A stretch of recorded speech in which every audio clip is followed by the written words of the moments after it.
안녕하십니까. 레지스탕스 정광용입니다.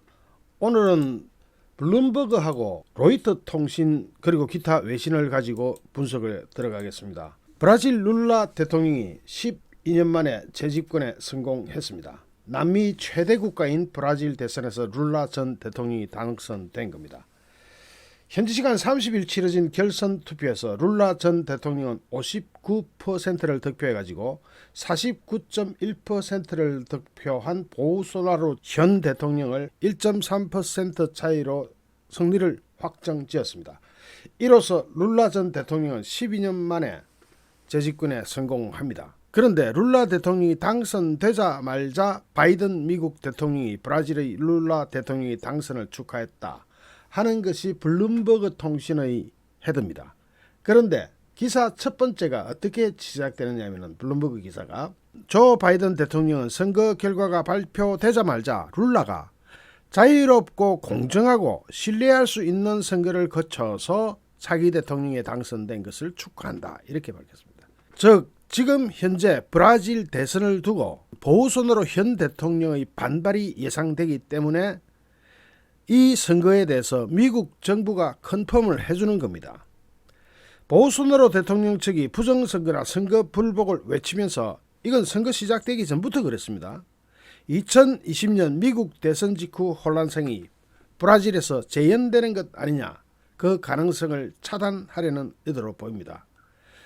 바이든 대통령으로서는 트럼프 전 대통령이 대선 불복하고 지금까지 계속 그렇게 활동하고 있는 것에 대해서 상당히 스트레스를 받고 있죠. 그래서 이렇게 자유롭고 공정하고 신뢰할 수 있는 선거를 거쳤다 이런 표현을 했을까요? 또 다른 가능성은 또 뭐가 있겠습니까? 마찬가지로 에마뉘엘 마크롱 프랑스 대통령은 브라질 역사의 새 장이 열렸다면서 우리 두 나라 사이에 있는 여러 공통된 도전에 대항하고 우정의 연대를 새롭게 하기 위해 힘을 모을 것이라고 밝혔습니다. 그런데 지금 이 로이터 통신 보도를 보십시오.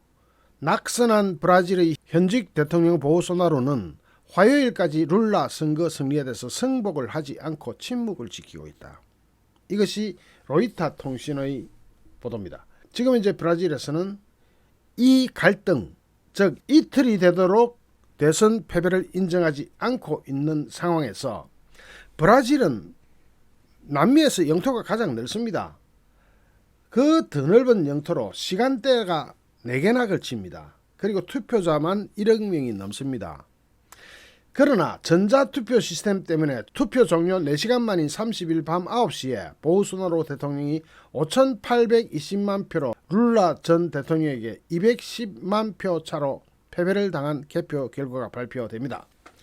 룰라 전 대통령의 컴백에 세계가 떠들썩하고 곧 세계 주요 정상들이 당선 축하 전보가 날아드는데 특히 조 바이든 미국 대통령은 물론이고 푸틴 러시아 대통령, 시진핑 중국 주석도 룰라의 대통령 당선을 인정하고 축하를 합니다. 그럼에도 불구하고 보우소나로 대통령은 아직 아무 말이 없습니다. 오래 전부터 대선을 치르기 전부터 보우소나로 대통령은 브라질은 군부 쿠데타가 필요하다는 식의 말을 공공연히 하고 다녔고 패배자가 대통령궁에 숨어서 쿠데타를 획책하고 있는 것 아닌가 하는 의심이 나오는 상태라고 로이터 통신은 전합니다. 브라질은 1985년에 군부 독재 체제가 물러났고 그 당시 보우소나로는 군인 대위 계급이 그나마 내세울 만한 경력일 뿐입니다. 그런데 이 보우소나로 대통령이 극우라고 하지만 사실은 극우라고 하기보다는 부패한 포퓰리스트죠. 정책 자체가 전부 다 포퓰리즘입니다. 거기다가 포퓰리스트로 주변의 국가들과도 척을 지어 왔는데 지금 이제 브라질 군부의 특이 동향은 탐지되지 않고 있고 보우소나로 대통령의 측근들조차도 룰라의 당선을 인정하고 있어서 보우소나로 대통령의 손아귀에서 쿠데타를 일으킬 힘이 시간이 지날수록 점점 약해지고 있다고 외신들은 전하고 있습니다. 원래 이 보우소나로 대통령 자체가 중남미의 트럼프라고 불렸거든요. 도널드 트럼프 전 대통령처럼 자신이 대선에 승리했는데 비밀 국가 조직에 의해 도둑질 당했다고 1년이고 2년이고 계속 주장할 가능성이 매우 높아 보입니다. 문제는 군사 쿠데타가 설사 안 일어난다 하더라도 보우소나로를 찍은 5,820만 명의 지지자들에게 대선 불복의 시위를 촉구하고 폭력화를 기획 조정할 수 있다는 점입니다. 이는 쿠데타보다 브라질 내정을 더 위험하게 만들 소지가 다분합니다. 그래서 일단 현직인 보우소나로 대통령으로부터 승복한다라는 말이 나오기를 전 세계가 기다리고 있는 그런 상태입니다. 거기다가 보우소나로는 동성애 폄하 발언, 낙태 반대, 환경보호 방치, 지금 아마존이 다 훼손돼가 무너지고 있죠. 그것이 바로 보우소나로 정책 때문인데, 룰라는 빈곤층 지원 등 공공부문 개혁, 차별과 불평등 극복, 국민에게 기본적인 의식주를 제공할 수 있는 경제성장 등을 주도하고 아마존 보호에 힘쓰겠다고 약속하고 있는데, 룰라가 좌파의 대부죠. 남미의 좌파 대부입니다. 남미 좌파의 대부로 불리는 룰라의 승리는 좌파 물결이라고 하는 핑크 타이드, 타이드가 조수 또는 물결 이런 뜻이죠. 여기 핑크, 왜 레드가 아니고 핑크일까요? 옛날 공산주의식은 레드로 표현하는 경우가 많은데 그것과는 조금 다릅니다. 핑크라는 거는. 그러니까 극좌도 아니고 유럽식 좌파도 아니고 어중간한 좌파들이 지금 남미 전체를 석권하다시피 하고 있는데요. 제 뒤에 지금 사진이 하나 나오죠. 이게 뭐냐면은 지금 핑크색으로 물들어 있는 부분이 다 남미의 좌파 정권들입니다. 그 중에 빨간색 극좌파라고 할 수 있는 정권은 베네수엘라와 니카라과, 쿠바 이 정도고, 나머지 여기서 또 우파라고 볼 수 있는 국가가 과테말라, 에콰도르, 파라과이, 우루과이 이 정도가 우파 정권이라고 볼 수 있는데, 이 좌파 성향이라고 해서 좀 온건 좌파에 가깝긴 한데 핑크라고 합니다. 그래서 이걸 레드라고 하지 않고, 베네수엘라는 빨간색으로 표현하죠. 레드 쪽으로. 그래서 이 핑크 타이드, 즉 좌파의 물결이 남미를 휩쓸게 되면서 미국이 아니라 중국과 가까워지는 것 아닌가 하는 우려도 팽배합니다. 핑크 타이드가 어떤 성격에서 유래되었느냐 하면은 1990년대 말부터 2000년대 초까지 중남미 12개국 중에서 10개 나라에서 좌파가 집권했던 현상을 말합니다. 중남미 좌파 정권은 당시에는 반미 연합을 형성합니다. 그러면 지금도 반미 연합을 형성할 것이냐? 거기에 대해서는 조금 설명을 더 들어보셔야 돼요. 이번에는 2018년 멕시코를 시작으로 멕시코, 아르헨티나, 페루, 칠레, 콜롬비아 등에서 연이어 좌파 정부가 세워졌고 브라질까지 더해져서 중남미 주요 6개국이 모두 좌향좌했습니다. 집권했던 우파 정권의 실정, 특히 포퓰리즘, 그리고 코로나로 인한 경제 양극화 등이 그 원인으로 작용했다는 분석이 나옵니다. 이 같은 상황에서 대통령직을 넘겨받는 룰라도 지금 이제 브라질이 완전 분열이 됐거든요. 분열된 국가, 부진한 경제 상황, 엄격한 예산 제약, 우파 중심의 의회 등 넘어야 할 산이 만만치 않습니다. 여기도 여소야대입니다. 거기다가 이번 대선은 일찌감치 양극단에 있는 두 명의 후보, 노동당의 룰라와 자유당의 보우소나로로 좁혀지면서 브라질 역사상 가장 극단적인 이념 대립 양상으로 주목받았습니다. 여론조사에서 룰라가 압도적인 우위를 점하고 있었는데 보우소나로가 예상 밖으로 선전을 하게 됩니다. 그 결과 결선 투표까지 갔어도 접전을 치러야 했습니다. 대선 투표에서 두 사람의 득표 차이는 2% 미만이고 1989년도 브라질에 직선제를 도입한 이후 가장 작은 차이입니다. 상파울루 연방대학의 정치학자 마리아 도 소코로 브라카는 룰라는 브라질의 민주주의가 안정을 되찾고 사회적 불평등을 줄이기 위해 노력해야 할 것이라면서 기존 보우소나로 대통령이 시행했던 포퓰리즘 정책 등을 정상으로 되돌려야 하는 등 룰라는 대통령으로서 많은 어려움을 겪을 것이다. 여기에다가 보우소나로가 대선 승복을 하지 않고 있음으로 인해서 특히 군부 쿠데타까지 거론하던 사람이라서 브라질은 불안정할 가능성이 높아지는 거죠. 1945년생인 룰라는 브라질 동북부 페르남부쿠주의 가난한 농촌 마을 출신으로 금속 노동자로 일하다가 노동운동을 계기로 정치에 발을 들였습니다. 2002년도 대통령에 당선된 이후 2006년 재선에도 성공해서 2003년부터 2010년까지 8년간의 임기를 지냈습니다. 임기 당시 브라질의 경기가 호황을 누리게 되면서 룰라도 기록적인 인기를 누리게 됐습니다. 당시 룰라가 퇴임할 때 지지율이 80%가 넘었을 겁니다. 아마. 그러나 퇴임 후인 2018년 세차 작전으로 알려진 거대한 뇌물 스캔들 조사 과정에서 룰라는 부패 혐의로 유죄 판결을 받게 됩니다. 당시 12년형을 구형받았지만 19개월간 복역한 후에 2019년 말 석방됩니다.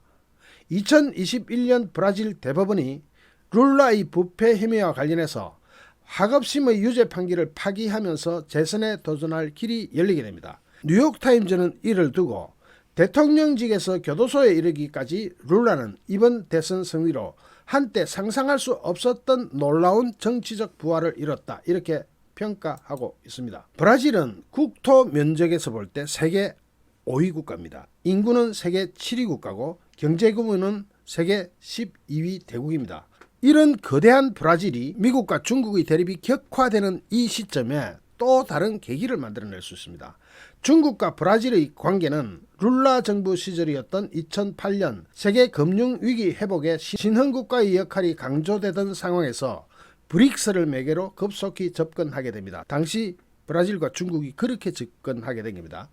미국으로서는 중국의 글로벌 영향력 확대를 견제해야 되고 미국의 뒷마당이 브라질인데 그 뒷마당을 지키기 위해서 중국과 치열한 경쟁을 벌일 가능성을 배제할 수가 없습니다. 브릭스의 친중 성향도 한층 강화될 가능성도 있습니다. 중국으로서는 여기에 돈을 좀 뿌리면 거대한 성과를 거둘 수도 있습니다. 로이터 통신 등에 따르면 중국과 중남미 카리브해 국가와의 교역은 2000년 당시 100억 달러였는데 작년에 4,510억 달러, 우리 돈으로 약 640조, 즉 45배나 대폭 늘어난 겁니다. 중국은 에콰도르, 우루과이, 파나마, 콜롬비아, 니카라과 5개 국과 새로운 무역협정 체결도 추진하고 있습니다. 중국은 2005년 칠레를 시작으로 코스타리카, 페루 등과 관세를 낮추고 핵심 분야에 대한 상대국의 투자를 개방하는 내용의 무역협정을 잇따라 체결한 바 있습니다. 2000년을 전후한 1차 핑크 타이드 분홍 물결, 좌파 물결 당시와는 달리 중남미 좌파 정권이 보다 개방적이고 실용적인 접근을 할 가능성도 있습니다. 중국에 무조건 딸려가지 않을 가능성이 있다는 뜻입니다. 뭐냐?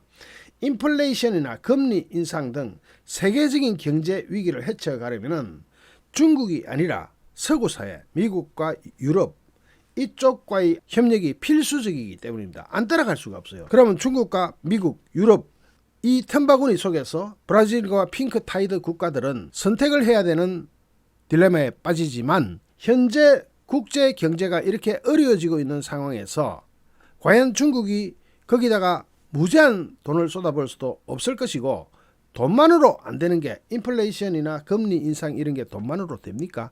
그러니까 미국과 유럽의 눈치를 보지 않을 수 없는 그런 상황에 빠져 있습니다. 1차 핑크 타이드 때는 차베스 당시 베네수엘라 대통령이 석유 자원을 무기로 좌파 진영을 이끌면서 미국과 대립을 해왔는데 어쨌든 브라질로서는 새로운 선택을 하는 데 있어서 무조건 중국에 기울지는 않을 것이라는 전망을 할 수가 있습니다.